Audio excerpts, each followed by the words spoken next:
Important questions की series में हम आ गए हैं चैप्टर नंबर 11 मानव नेत्र और रंग बिरंगा संसार।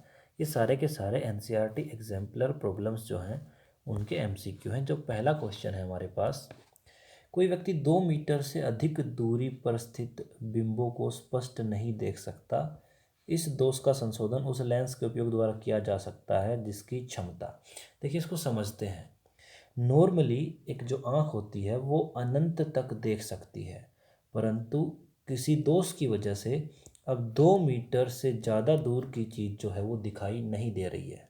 ठीक है, तो इसमें क्या होता है, इसको ठीक करने के लिए हमें जो भी लेंस लगेगा, मान लीजिए मुझे नहीं पता कि इसमें अवतल लेंस लगेगा या उत्तल लेंस लगेगा, लेकिन जो भी लेंस लगेगा वो हमें अनंत की चीज़ों को दिखाएगा। और इस केस में होता क्या है, मान लीजिए ये हमारी आँख है, यहाँ पर अनंत पर कोई वस्तु रखी हुई है और यहाँ पर हम कोई लेंस लगाएंगे, हम लेंस अवतल लगा लेते हैं, तो वो लेंस क्या करता है, इनफाइनाइट अनंत से जो आ रही है किरणें उनको 2 मीटर पर फोकस करेगा। यहाँ पर मतलब यहाँ पर एक इमेज बनाएगा, एक प्रतिबिंब बनाएगा, और उसका जो एग्जैक्ट इमेज है वो हमारे रेटिना पर बनेगा।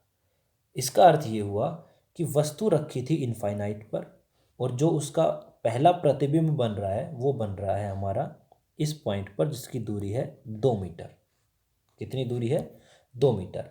तो इस केस में जो वस्तु का दूरी है जिसको हम यू से डिनोट करते हैं उसको लिया जाएगा माइनस इनफाइनाइट अनंत पे, क्योंकि ये किरणों के उल्टी डायरेक्शन में है।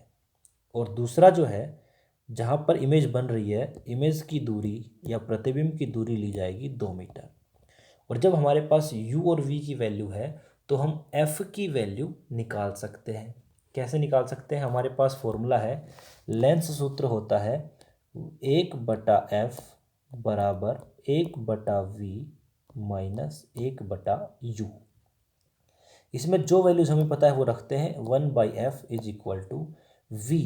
v की वैल्यू जो है, अगर आप देखें पिछली स्लाइड में, v की वैल्यू है -2 मीटर।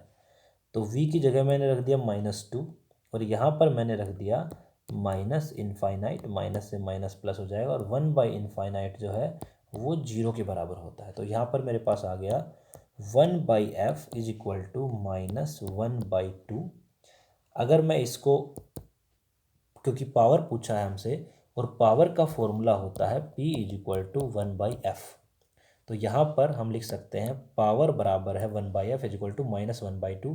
अगर हम इसको सोल्व करें तो ये आ जाएगा -0.5 डायप्टर। पावर का जो इकाई है, यूनिट है, मात्रक है, वो है डायप्टर। तो 0.5 डायप्टर आ गया माइनस का, और माइनस साइन यहाँ पर दिखाता है कि जो लेंस यूज़ होगा वो अवतल यूज़ होगा जिसकी पावर है 0.5। तो यहाँ पर हमारा आंसर हो जाएगा -0.5 डायप्टर। नेक्स्ट क्वेश्चन देखते हैं। कक्षा में सबसे पीछे बेंच पर बैठा कोई विद्यार्थी श्याम पट्ट पर लिखे अक्षरों को पढ़ सकता है, परंतु पाठ्य पुस्तक में लिखे अक्षरों को नहीं पढ़ पाता। निम्नलिखित में से कौन सा प्रकथन सही है? देखिए, बोर्ड, मान लीजिए यहाँ पर ब्लैक बोर्ड है, यहाँ वो विद्यार्थी बैठा है और इसके पास उसकी पुस्तक है। वो पुस्तक को सही से नहीं पढ़ पाता, परंतु जो ब्लैक बोर्ड है उसको सही से पढ़ पाता है। इसका अर्थ हुआ उसको जो दूर की वस्तुएं हैं वो स्पष्ट रूप से दिखाई दे रही हैं, लेकिन जो पास की वस्तुएं हैं वो स्पष्ट रूप से उसको नहीं दिख रही हैं। इसका मतलब ये हुआ कि उसका जो निकट बिंदु है, नॉर्मली जो निकट बिंदु है वो 25 सेंटीमीटर होता है, लेकिन अगर ये निकट बिंदु दूर चला जाए, 25 सेंटीमीटर से दूर चला जाए, तो उसको हम कहते हैं दूर दृष्टि दोष। दूर दृष्टि दोष में निकट बिंदु 25 सेंटीमीटर से दूर चला जाता है और व्यक्ति को जो नज़दीक का जो हम पढ़ते हैं किताब वो नज़र नहीं आता अच्छे से, लेकिन दूर का नज़र आता है। इसको कहा जाता है दूर दृष्टि दोष। तो इसमें क्या होता है, निकट बिंदु जो है वो दूर चला जाता है, निकट बिंदु दूर चला जाता है। हमें यही ऑप्शन में छांटना है।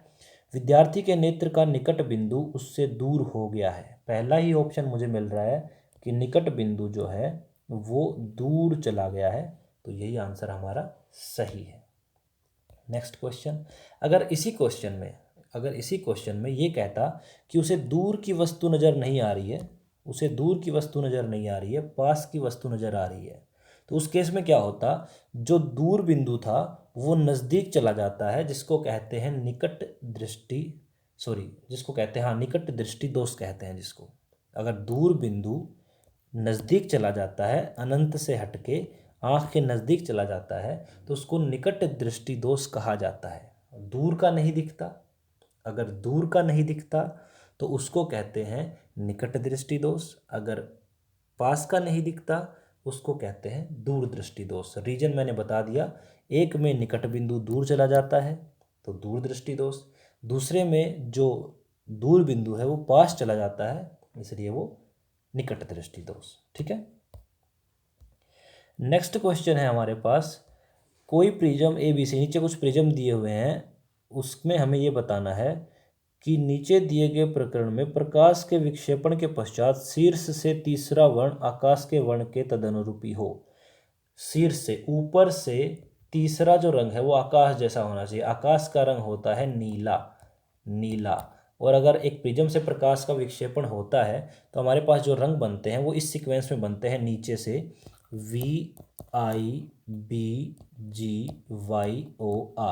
नीचे से तीसरा रंग होता है ब्लू, लेकिन हमें उस आकृति को छांटना जिसमें ऊपर से ब्लू आए। ऊपर से ब्लू आने का अर्थ है कि जो किरण है वो ऐसे जाएगी तो ऊपर आएगा रेड, नीचे आएगा वॉयलेट, और तीसरे नंबर पर नीचे से तीसरे पे आएगा ब्लू। लेकिन अगर मैं इसी प्रिज्म को घुमाकर उल्टा रख दूं तो मुझे ऊपर से ब्लू कलर मिल जाएगा। इस चीज़ को आप इससे समझ लीजिए। यहाँ पर देखिए, अगर सीधा रखा है प्रिज्म को तो नीचे से तीसरा रंग है ब्लू, नीला, लेकिन हमें ऊपर से तीसरा लाना है तो हमें इस पूरे पिक्चर को अगर मैं घुमा दूं, उल्टा कर दूं, तो मुझे ऊपर से तीसरा रंग ब्लू मिल जाएगा।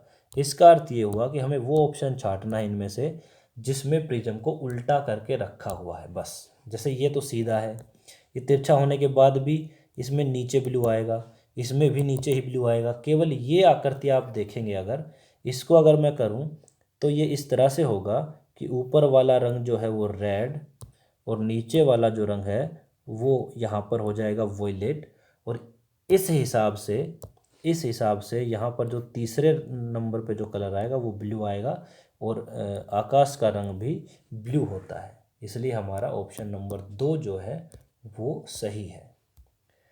चौथा क्वेश्चन है, दोपहर के समय सूर्य श्वेत प्रतीत होता है क्योंकि। दोपहर के समय सूर्य हमें सफ़ेद दिखता है, उसके पीछे का रीज़न है कि जो हमारा एटमॉस्फेयर है, दोपहर के समय में एटमॉस्फेयर की जो लेंथ या चौड़ाई जो होती है वो कम होती है, मिनिमम होती है, और अगर दूरी कम होती है तो वहाँ पर प्रकीर्णन भी कम होता है। इसलिए प्रकाश का कम प्रकीर्णन होने के कारण सूर्य हमें सफ़ेद दिखता है। पहला ऑप्शन देखिए, प्रकाश का न्यूनतम प्रकीर्णन। अगर प्रकाश का कम प्रकीर्णन हो रहा है तो हमें सूर्य सफ़ेद दिखता है। इसी क्वेश्चन में एक इस तरह से सवाल पूछ सकता है कि दोपहर के समय आकाश का रंग नीला क्यों दिखता है। उसका भी यही रीज़न है, क्योंकि जो हमारा एटमॉस्फेयर है, जो वायुमंडल है हमारा, दोपहर के समय में सन और एटमॉस्फेयर और जो हमारे बीच में जो दूरी है वो मिनिमम होती है, कम से कम होती है, और उस दूरी में केवल नीले रंग का ही प्रकीर्णन हो पाता है, वो भी थोड़े से नीले रंग का प्रकीर्णन हो पाता है, जिसकी वजह से हमें सब कुछ आकाश जो है वो नीला दिखाई देता है। नीले रंग का भी पूर्ण रूप से प्रकीर्णन नहीं हो पाता है। ठीक है, इसलिए सूरज जो है वो हमें सफ़ेद दिखता है क्योंकि कम प्रकीर्णन होता है, और आकाश का रंग नीला इसलिए दिखता है क्योंकि केवल नीले रंग का ही प्रकीर्णन हो पाता है।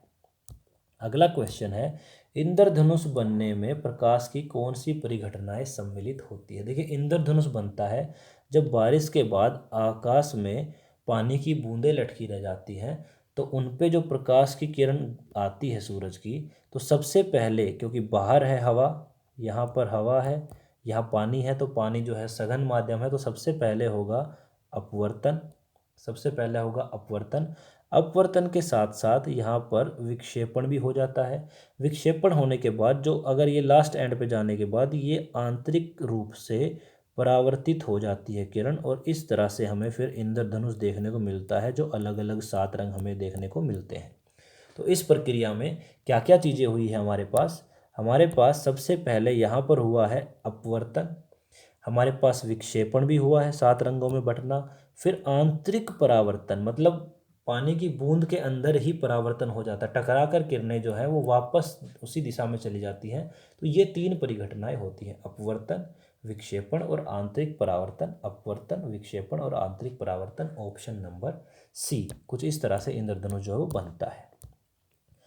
तारों के टिमटिमाने का कारण क्या है? देखिए, तारों के टिमटिमाने का कारण है कि तारे जो हैं वो बिंदु स्रोत होते हैं और हमारा जो वायुमंडल है उसका जो अपवर्तनांक है वो अलग अलग परतों पर अलग अलग अपवर्तनांक होता है, मतलब परिवर्ती बदलता हुआ अपवर्तनांक होता है हमारे एटमॉस्फेयर का। जैसे मान लीजिए ये हमारी अर्थ है और इसके ऊपर ये हमारा एटमॉस्फेयर है, तो इस एटमॉस्फेयर की जो अलग अलग लेयर है, एक लेयर का अपवर्तनांक, इसका अपवर्तनांक अलग मिलेगा, इसका अलग मिलेगा, इसका अलग मिलेगा, इस तरह से हर लेयर का अपवर्तनांक अलग अलग होता है। तो इसके बदलने की वजह से जो तारे होते हैं, क्योंकि वो बिंदु स्रोत होते हैं, जब वो यहाँ पर आएंगे तो यहाँ पर थोड़ा सा अंदर या बाहर, जो क्या बोलते हैं, जो नॉर्मल होता है उसके अंदर या बाहर जाएगा, फिर अगले से भी अंदर या बाहर, इसी तरह से जो बार बार अपनी जगह से विचलित होता है, क्योंकि सभी जगह पर अपवर्तनांक अलग अलग है। तो वो तारा जो है वो हमें टिमटिमाता दिखता है, मतलब वो कभी इधर कभी उधर वो टिमटिमाता हुआ नजर आता है। तो इसका कारण है कि जो वायुमंडल है उसका अपवर्तनांक जो है वो अलग अलग होता है, विभिन्न विभिन्न परतों का अलग अलग होता है, इसलिए तारे टिमटिमाते हुए नजर आते हैं। स्वच्छ आकाश नीला प्रतीत होता है क्यों? देखो, यही सवाल मैंने थोड़ी देर पहले बताया था। स्वच्छ आकाश नीला प्रतीत होता है क्योंकि स्वच्छ जब आकाश होता है वो दिन के टाइम में होता है, और दिन के टाइम में हमारे एटमॉस्फेयर की जो लंबाई या चौड़ाई कह लें वो बहुत कम होती है, तो केवल और केवल नीले रंग का प्रकीर्णन हो पाता है। उसकी वजह से जो आकाश है उसका रंग हमें नीला नज़र आता है, उसका रंग हमें कैसा नज़र आता है? नीला नज़र आता है।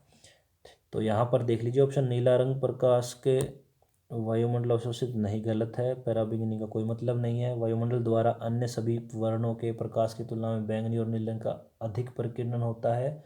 वायुमंडल द्वारा इनकी तुलना में अन्य वर्णों का अधिक नहीं, ये वाला ऑप्शन एकदम सही है, सी वाला। वायुमंडल द्वारा अन्य सभी वर्णों के प्रकाश की तुलना में बैंगनी और नीले रंग का प्रकीर्णन अधिक होता है, क्योंकि सबसे पहले प्रकीर्णन इन्हीं रंगों का होता है।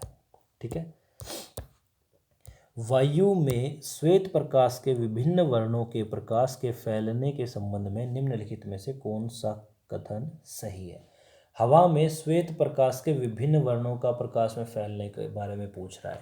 थोड़ा सा ट्रिकी क्वेश्चन है। हमें बताया गया है कि जो रंग होते हैं अलग अलग, VIBGYOR, इन सब की गति अलग अलग होती है, ये हमें बताया गया है। लेकिन यहाँ पर देखिए, वायु में श्वेत प्रकाश, हवा के अंदर एक ही माध्यम है हवा, हवा के अंदर सफ़ेद रंग के जितने भी उसके जो वर्ण होते हैं उन सब की स्पीड भी एक समान होगी, क्योंकि उनकी स्पीड तो हमें जब अलग अलग नज़र आएगी ना, जब माध्यम बदलेगा, माध्यम अलग अलग रहेगा तब। तो यहाँ पर सभी जो श्वेत प्रकाश के विभिन्न वर्ण होते हैं उनकी चाल एकदम समान होती है। ठीक है। तो यहाँ पर ऑप्शन आएगा, श्वेत प्रकाश के सभी वर्ण समान चाल से गमन करते हैं वायु में, क्योंकि यहाँ पर माध्यम नहीं बदला है।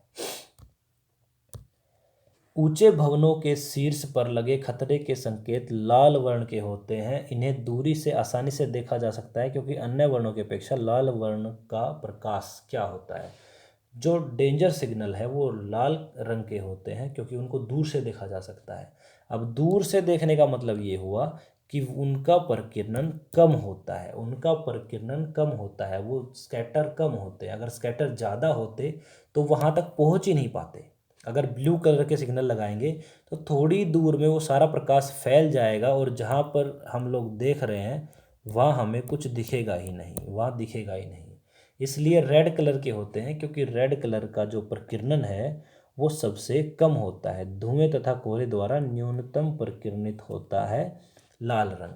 नीला रंग सबसे ज़्यादा होता है, इसलिए डेंजर सिग्नल लाल बनाए जाते हैं ताकि दूर तक देखा जा सके, और उनका प्रकीर्णन भी बहुत कम होता है। सूर्योदय तथा सूर्यास्त के समय सूर्य के रक्ताभ प्रतीत होने में निम्नलिखित परिघटनाओं में से किसका महत्वपूर्ण योगदान है? सुबह और शाम के वक्त जो सूर्य है वो रक्ताब अर्थात लाली छाई रहती है, वहाँ पर हमें लाल नज़र आता है, उसका कारण पूछ रहा है। तो देखिए ये हमारी अर्थ है मान लीजिए, और ये उसके ऊपर का एटमॉस्फेयर है। दोपहर के टाइम पर दूरी कम होती है, इसलिए केवल नीले रंग का प्रकीर्णन होता है, क्योंकि दोपहर के टाइम पर सूरज यहाँ पर होगा। सुबह और शाम के टाइम पर यहाँ पर होता है सूरज, यहाँ पर, ये मान लीजिए मॉर्निंग सुबह है, ये मान लीजिए इवनिंग है। तो इसमें क्या होता है, ये जो आप डिस्टेंस देख रहे हैं, ये दूरी काफ़ी ज़्यादा है। इस दूरी के मुकाबले जो दोपहर के समय होती है, उस दूरी के मुकाबले ये वाली दूरी बहुत ज़्यादा होती है। और ज़्यादा दूरी होगी तो बाकी सारे रंग जो हैं उनका प्रकीर्णन हो जाएगा, लाल रंग का प्रकीर्णन जो है वो कम हो पाता है। ठीक है, सबसे लास्ट में नंबर आता है लाल रंग का, क्योंकि उसका प्रकीर्णन कम होता है, लेकिन दूरी इतनी ज़्यादा होती है कि लाल रंग का भी प्रकीर्णन हो जाता है, जिसकी वजह से सब कुछ लाल लाल नज़र आता है। तो ये पूरी परिघटना प्रकाश के प्रकीर्णन से संबंधित है, इसलिए इसका आंसर आएगा प्रकाश का प्रकीर्णन। गहरे समुद्र में जल का रंग नीला दिखाई देने का कारण क्या है? गहरे समुद्र में जो गहरे समुद्र का रंग जो है हमेशा नीला नज़र आता है पानी का, उसका रीजन भी प्रकाश का प्रकीर्णन ही है। तो ये भी, इसका भी आंसर रहेगा प्रकाश का प्रकीर्णन। जब प्रकाश नेत्र में प्रवेश करता है तो अधिकांश अपवर्तन कहाँ होता है, मतलब प्रकाश का मुड़ना कहाँ पे होता है अधिकांश, ये हमसे पूछा है। नॉर्मली अगर हम अपनी आँख की स्ट्रक्चर को देखें तो हमारी आँख के अंदर ये हिस्सा, कलर चेंज कर लेते हैं, ये वाला जो हिस्सा है इसको रेटिना कहा जाता है, यहाँ पर प्रतिबिंब बनता है। ये जो हिस्सा है जो अभी ब्लू कलर में मैं बना रहा हूँ, ये जो है वो आँख का लेंस है, जिसको क्रिस्टलीय लेंस बोलते हैं। और जो ब्लैक कलर का ये हिस्सा है, ये वाला, इसको स्वच्छ मंडल कॉर्निया कहा जाता है। तो हमसे पूछा है अधिकांश अपवर्तन कहाँ होता है। नॉर्मली सोचा जाता है कि लेंस से ही होता होगा, परंतु ज़्यादातर जो अपवर्तन है वो कॉर्निया द्वारा होता है। लेंस सिर्फ उसको फाइन एडजस्टमेंट करता है, मतलब उस इमेज को शार्प बना देता है, बस ये लेंस का तो इतना ही काम होता है कि उसको शार्प बना देता है। ज़्यादातर जो अपवर्तन है वो इस हिस्से द्वारा होता है, जिसको कहते हैं कॉर्निया। ठीक है, नेक्स्ट क्वेश्चन। नेत्र लेंस की फोकस दूरी में वृद्धि हो जाती है कब? देखिए नेत्र लेंस जो है उसकी फोकस दूरी में वृद्धि का अर्थ ये हुआ कि मान लीजिए पहले वो इतनी दूरी पर फोकस कर रहा था, तो दूरी में वृद्धि का मतलब ये हुआ अब वो दूर फोकस करेगा। और दूर फोकस का अर्थ है कि लेंस जो है वो पतला होगा, क्योंकि लेंस जितना पतला होगा उसकी फोकस दूरी उतनी ही ज़्यादा होगी। आप यहीं से समझ सकते हैं, ये मोटा लेंस है पहले वाला, इसकी फोकस दूरी कम है क्योंकि ये पहले ही उसको फोकस कर दे रहा है। लेकिन जब लेंस पतला हो जाता है तो वो दूर जाके उसको फोकस करेगा, तो उसकी फोकस दूरी भी बढ़ जाती है। तो फोकस दूरी में वृद्धि के समय लेंस जो है वो पतला रहेगा। तो लेंस पतले के दो ऑप्शन है हमारे पास। दूसरा इसमें बोला गया है कि नेत्र की पेशियों का क्या रोल है। जब नेत्र की पेशियां जो इसको पकड़ के रखती हैं, जब वो शिथिल होंगी, लूज होंगी ना, तब लेंस जो है वो पतला हो जाता है। तो यहाँ पर हमारा ऑप्शन नंबर ए सही होगा कि जब नेत्र की पेशियां शिथिल होंगी, शिथिल का अर्थ है जब वो लूज रहेंगी तो लेंस पतला हो जाएगा, जिसकी वजह से उसकी फोकस दूरी में वृद्धि होगी। ये सिकुड़ती हैं जब ये सिकुड़ती हैं, टाइट हो जाती हैं, तो लेंस जो है वो मोटा हो जाता है और फोकस दूरी में कमी आती है, ना कि वृद्धि होती है। ठीक है, इसलिए इस वाले क्वेश्चन का जो हमारा आंसर है वो है पहला ऑप्शन। निम्नलिखित प्रकथनों में से कौन सा सही है? चार कथन दिए हैं, एक सही छांटना है। पहला है निकट दृष्टि वाला व्यक्ति दूर की वस्तुओं को स्पष्ट देख सकता है। निकट दृष्टि वाला दूर की वस्तुओं को स्पष्ट देख सकता है, हमने छांटना है सही स्टेटमेंट को। तो देखिए निकट दृष्टि दोष जिसको बोलते हैं उसमें निकट का सही दिखता है, दूर का नहीं दिखता है। दूसरा ऑप्शन, दीर्घ दृष्टि वाला व्यक्ति पास की वस्तुओं को स्पष्ट देख सकता है, ये भी गलत है। दीर्घ वाले को दूर की वस्तुएं साफ दिखाई देती हैं। तीसरा ऑप्शन, निकट दृष्टि दोष वाला व्यक्ति पास की वस्तुओं को स्पष्ट देख सकता है, एकदम सही। जिसको निकट दृष्टि दोष होता है वह पास की वस्तुओं को साफ देख सकता है, दूर की वस्तुओं को देखने में उसको प्रॉब्लम होती है। तो हमारे पास ये ऑप्शन नंबर सी जो है वो करेक्ट है। तो यहाँ पर हमारे ये 14 MCQ जो हैं वो ख़त्म हो गए हैं। अगर किसी को कोई क्वेश्चन समझ में ना आया हो तो हमें ज़रूर बताएं। वीडियो लास्ट तक देखने के लिए थैंक यू।